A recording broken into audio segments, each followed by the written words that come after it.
дүүргийн цэцэг даргын намгийн газраас зарласан бүтээлч ажил өрнүүлэх аян болон нийслэлийн улсын бүртгэл статистикийн байгууллага үүсгэн байгуулагдсны ойн ажлын хүрээнд дүүргийн улсын бүртгэл статистикийн хилцээс дараах 3 томоохон ажлыг зохион байгуулан хэрэгжилтийг ханган ажиллаж байна.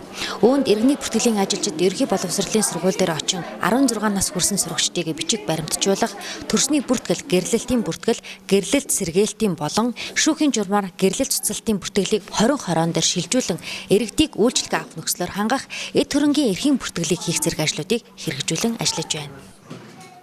Ингэснээрээ бол иргэд заавал одоо дүүргийн бүртгэлийн хэлтс рүү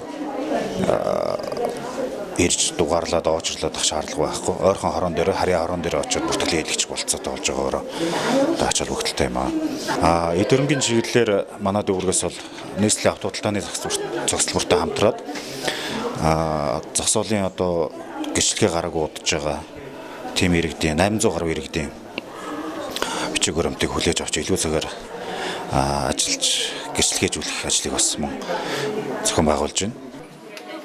Иргэний бүртгэлийн чиглэлээр иргэдийг бичиг баримтжуулах ажлын хүрээнд 16 наснд хүрч иргэний шинжилсэн бүртгэлд хамрагдах иргэдийг харьяа сургуулиутай хамтран хэрэгжүүлж байгаа ба 65, 62, 76 ирээдүйд зохицолбарын ахлах сургуулиудаар очин бүртгэлд хамруулан иргэний цахим үнэлгээг нь олгох ажлыг зохион байгуулан ажиллаж байна.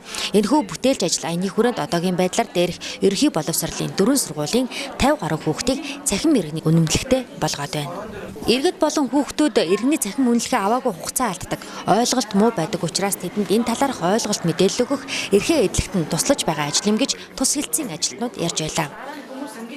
За 11, 10 дугаар ангиудад бол бас иргэний үнэмлэхээ бас цаг хугацаанд аваагүй хүүхдүүд байна. За аваагүй шалтгаан маань бас юутай холбоотой байна вэ гэхээр эцэг эхийн одоо иргэний одоо нөгөө суурьшлийн бичиг баримтанд дутуу мөн бас эдийн засгийн байдлуудтай бол холбогдож байна.